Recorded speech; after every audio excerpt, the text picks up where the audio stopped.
Hyderabad BRS లో లోక్సభ సీట్ల పంచాయతీ కొనసాగుతుంది. ఇక సిట్టింగ్ బీఆర్ఎస్ ఎంపీలు పోటీకి ముందుకు రావడానికి ఆసక్తి చూపడం లేదు. ఇక అభ్యర్థులు ముందుకు రాకపోవడంతో కేసీఆర్ టికెట్లు ప్రకటించడం లేదు. ఇప్పటికే కాంగ్రెస్ లో పెద్దపల్లి ఎంపీ వెంకటేష్, బీజేపీలో నాగర్ కర్నూల్, అలాగే జహీరాబాద్ సిట్టింగ్ ఎంపీలు చేరారు.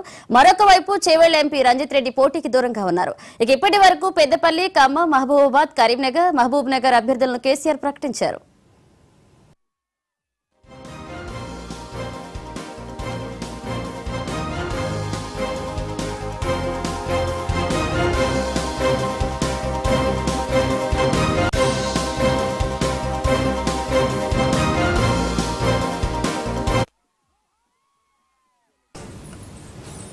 హైదరాబాద్ బీఆర్ఎస్ లో లోక్సభ సీట్ల పంచాయతీ కొనసాగుతుంది. ఇక సిట్టింగ్ బీఆర్ఎస్ ఎంపీలు పోటీకి ముందుకు రావడానికి ఆసక్తి చూపడం లేదు. అభ్యర్థులు ముందుకు రాకపోవడంతో కేసీఆర్ టికెట్లను ప్రకటించడం లేదు. ఇక ఇప్పటికీ కాంగ్రెస్ లో పెద్దపల్లి ఎంపీ వెంకటేష్, బీజేపీలో నాగర్ కర్నూల్, అలాగే జహీరాబాద్ సిట్టింగ్ ఎంపీలు చేరారు. మరొక వైపు చేవెళ్ల ఎంపీ రంజిత్ రెడ్డి పోటీకి దూరంగా ఉన్నారు. ఇక ఇప్పటి వరకు పెద్దపల్లి, ఖమ్మం, మహబూబాబాద్, కరీంనగర్, మహబూబ్ నగర్ అభ్యర్థులను కేసీఆర్ ప్రకటించారు.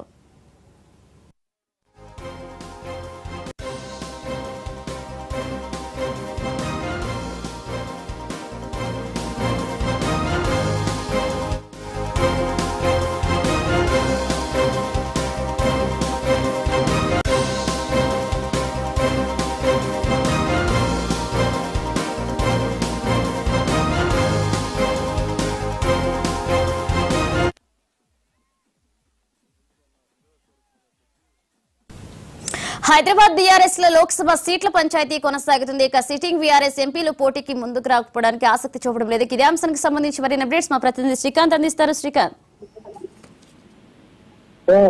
బీఆర్ఎస్ కి గడ్డు పరిస్థితి ఏర్పడిందని చెప్పొచ్చు. ఎందుకంటే ఇప్పటికే సిట్టింగ్ ఎంపీలు ముందుకు రాని పరిస్థితి నెలకొంది. ఎందుకంటే గతంలో 2019 జరిగినటువంటి ఎంపీ ఎలక్షన్స్ లో 9 స్థానాలు గెలుచుకుంది బీఆర్ఎస్. ఇప్పుడు దానికి సంబంధించి సిట్టింగ్ ఎంపీలు ఎవరైతే ఉన్నారో వాళ్ళు ముందుకు రావడం లేదు. అయితే సరైన అభ్యర్థుల వేదిలో పడిందని చెప్పొచ్చు. ఎందుకంటే ఇప్పుడు కాంగ్రెస్ రాష్ట్రంలో అధికారంలో ఉంది, అటు సెంట్రల్ లో బీజేపీ అధికారంలో ఉంది.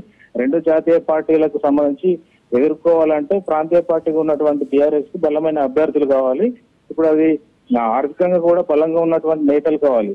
వీళ్ళు సిట్టింగ్ ఎంపీలకు ఛాన్స్ ఇస్తామని చెప్తున్నప్పటికీ హైదరాబాద్ సంబంధించి ఎవరైతే ఇటు మల్కాజ్గిరి నుండి కావచ్చు, అదేవిధంగా హైదరాబాద్ కావచ్చు, సికింద్రాబాద్ నుండి కావచ్చు, చేవెళ్ల నుంచి కావచ్చు, ఇప్పటికే ఎవరైతే తలసాని శ్రీనివాస్ ఉన్నారో ఆయన కుమారుడు మొన్నటి పోటీ చేస్తాడని, సాయి కిరణ్ యాదవ్ చేస్తాడని అనుకున్నప్పటికీ ఆయనే సుముఖంగా లేనట్టుగా తెలుస్తుంది. అదేవిధంగా మల్కాజ్గిరి ఇప్పటికే మాజీ మంత్రి మల్లారెడ్డి స్పష్టం చేయడం జరిగింది. తన కుమారుడికి మొన్నటి వరకు టికెట్ అడిగారు కానీ అతను పోటీలో ఉండమని చెప్పి స్పష్టం చేయడం జరిగింది. అదేవిధంగా Chevella sitting MP BRS party Ranjith Reddy కూడా ఆయన సుముఖంగా లేరు.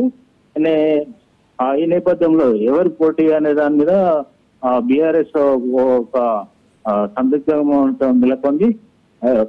అంటే కాంగ్రెస్ అధికారంలోకి రాగానే బీఆర్ఎస్ నుంచి మాత్రం పోటీ చేసేందుకు ఎంపీలు ఆసక్తిగా లేరని చెప్పొచ్చు. Manish, right, thank you Srikanth.